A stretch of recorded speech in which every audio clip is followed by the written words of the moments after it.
रमता राम जपो रे प्राणी, अब तो सुन ले राम कहानी।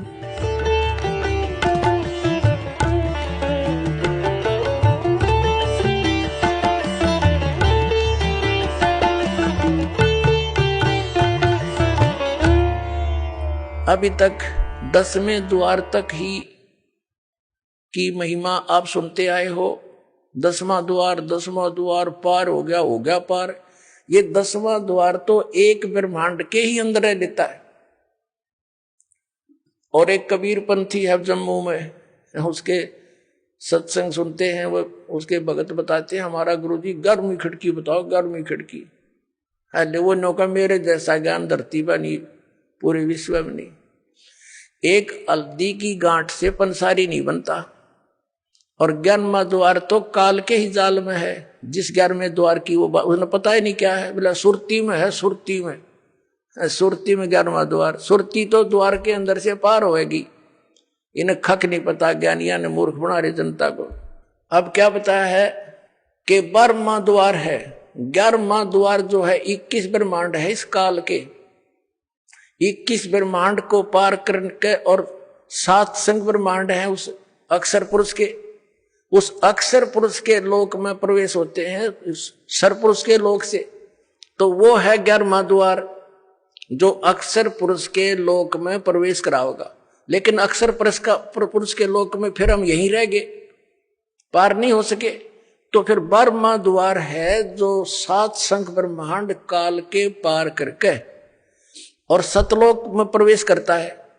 वहां इन सब जगह लोक लगे हुए हैं और इस सतनाम के बगैर वो खुल नहीं सकते। तो वहां 12वें द्वार में को पार करके वो सतलोक है, वो स्थान है जहां जाने के बाद फिर लौट कर प्राणी संसार में कभी नहीं आते। उनका जन्म और मरण का दीर्घ रोग समाप्त हो जाता है। असंग जन्म तन मर्त्या होगे, जीवित क्यों ना मरे रे, और 12 मध्य महल मठबो रे। 12वां द्वार पार करके वहां वो मठ है, वो स्थान है, बहुर ना दे धरे रे। जहां जाने के बाद फिर लौटकर कभी संसार में यहां नहीं आते। ये मिट्टी की देह प्राप्त नहीं होती, वहां तो नूरी शरीर मिलता है। फिर बताया है कि दोजक बहिष्ट सभी तय देखे राजपाट के रसिया, और 3 लोग से तरपत नाही यो मन भोगी खसिया। यहां एक सरपंच बन जाता है तो इच्छा बनती है चेयरमैन बनूं। चेयरमैन बन जाता है तो सोचता है अगली बार एमएलए का दाव लगे। एमएलए बनने के बाद उसकी नीयत होती है कि मैं मंत्री बनूं। मंत्री के बाद उसकी नीयत ऑटोमेटिकल काल प्रेरणा है ये कि मुख्यमंत्री बनूं तब बात बने, ना तो कोई आनंद नहीं आया। मुख्यमंत्री की नीयत रहती है कि मैं प्रधानमंत्री बनूं। हर जो बनना था वो तो काम करा नहीं। और फिर गदा संतरी बने मेरे कहने, क्योंकि तब से राज मदमानम और जन्म तीसरे शुक्र सवानम।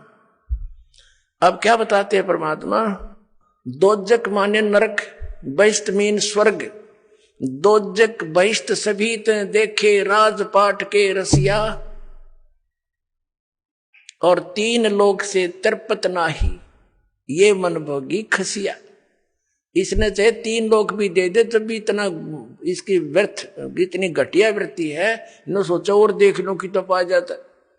अरे इतने मृत्यु हो जाए फिर यही सैर से पट्टा करता फिर कुत्ता बनकर गलियों में जूठे टूक खावे ये। फिर क्या बताते हैं, सतगुरु मिले तो इच्छा मिटे, और पद मिल पदे समाना, और चल हंसा उस लोक पठाऊं जो आदि अमर अस्थाना। यानी सतगुरु मिलेंगे, सच्चे संत मिलेंगे। सतगुरु मिले तो इच्छा मिटे, पद मिल पदे समाना। श्रीमद् भगवद गीता अध्याय नंबर 15 के श्लोक नंबर 4 में कहा है कि जब तत्वदर्शी संत मिल जावे उसके पश्चात परमेश्वर के उस परम पद की खोज करनी चाहिए जहां जाने के बाद साधक फिर लौटकर कभी संसार में नहीं आते। उसके लिए क्या बताया है, गीता ज्ञानदाता तो कहता कि तत्वदर्शी संतों की खोज करो। गीता जी अध्याय नंबर 17 के श्लोक नंबर 23 में कहा कि उस परमात्मा के उस परम पद के पाने की ओम तत्सत इति निर्देश है ब्रह्मण त्रिविध समर्थ है। उस 3 मंत्र के जाप से वो परम पद प्राप्त होगा। ये पद्धति है। पद्धति माने वे ऑफ वर्शिप, पूजा का मार्ग, पूजा की पद्धति। अब यहां देखो ये है सूक्ष्म वेद। ये इस वेद से भी गूढ़ रहस्य रखता है जो आम वेद आप पढ़ते और सुनते आए हो। इसमें क्या बताया है कि सतगुरु मिले तो इच्छा मिटे। वो ऐसा ज्ञान देगा कि यहां से अपने आप मन हट जाएगा और सच्चाई है सारी है। सतगुरु मिले तो इच्छा मिटे और पद मिल पदे समाना। पद मिलने से, पद माने पद्धति या 3 मंत्र का जाप, ये पद्धति है। जैसे पद्धति में ये सारा प्रोसेस आ जाता है। प्रथम मंत्र ये 7 नाम का सब चैनलों को ऑन करेगा, खोल लेगा, आपका रास्ता साफ करेगा त्रिकुटी तक जाने के लिए। और फिर ये 2 मंत्र का सतनाम और तीसरा इसके साथ मिलेगा वो सार नाम, सार शब्द, सार नाम, आदि नाम जिसको कहते हैं। इन पूरे प्रोसेस से यह पद्धति है। ये सब मिलाकर पद्धति है। इसको पद कहा संतों ने कि पद मिल पदे समाना। यानी ये पद्धति जब मिल जाएगी, पूरी प्रोसेस पद्धति का एक्यूरेट, तब उस पद में समाओगा जहां जाने के बाद उस परम पद की प्राप्ति होगी, जहां जाने के बाद साधक फिर लौटकर कभी संसार में नहीं आते। सतगुरु मिले तो इच्छा मिटे, पद मिल पदे समाना, और चल हंसा उस लोक पठाऊं जो आदि अमर अस्थाना, जो शाश्वत स्थान है। गीता जी अध्याय नंबर 18 के श्लोक नंबर 62 में कहा कि अर्जुन तू सर्वभाव से उस परमेश्वर की शरण में जा, उसकी कृपा से ही तू परम शांति को और सनातन परम धाम को प्राप्त होगा। फिर क्या बताया है वहां क्या सुख है।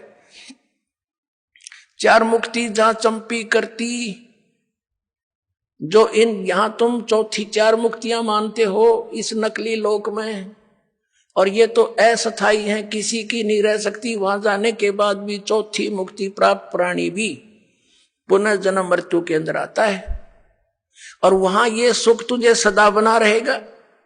4 मुक्ति जहां चंपी करती, यानी तेरे नौकरानी बनकर खड़ी रहेंगी, तेरी सेवा महादर ये सुविधाएं पड़ी रहेंगी तेरे चरणों में वहां सदा।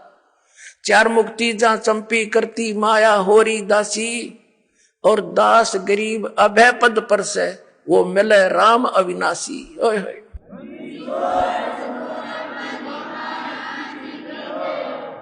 4 मुक्ति जहां चंपी करती, माया होरी दासी, और गरीब दास जी कह रहे हैं दास गरीब अभय पद पर से। वहां कोई चिंता, कोई टेंशन, कोई भय नहीं मृत्यु किसी प्रकार का भी, और वो मिले राम अविनाशी। गीता जी अध्याय नंबर 15 के श्लोक नंबर 17 में कहा है कि उत्तम पुरुष है तू अन्य परमात्मा इति उदारते, ये लोग तरम आविश्य विवर्ती। अवैश्वर है, वो है अविनाशी भगवान, वो परम अक्षर ब्रह्म है, वो कबीर देव है, वो कबीर परमात्मा है। और इस साधना से मिलेगा तो दास बताओगा ना, कहीं नहीं मिलेगा आपको। बोलो सतगुरुदेव।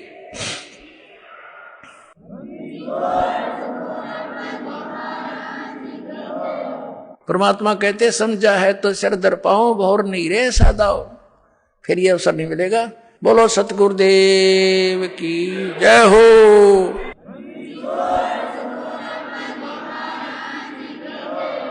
आप सुन रहे थे जगत गुरु तत्वदर्शी संत रामपाल जी महाराज जी के मंगल प्रवचन। अधिक जानकारी के लिए विजिट कीजिए हमारी वेबसाइट www.jagatgururampalji.org। संत रामपाल जी महाराज जी के शुभ आशीर्वाद से पूरे विश्व भर में 500 से भी ज्यादा नाम दीक्षा केंद्र हैं, जिन पर संत रामपाल जी महाराज जी द्वारा ऑनलाइन निशुल्क नाम दीक्षा दी जा रही है। अपने नजदीकी नाम दीक्षा केंद्र का पता करने के लिए संपर्क करें 8222880541।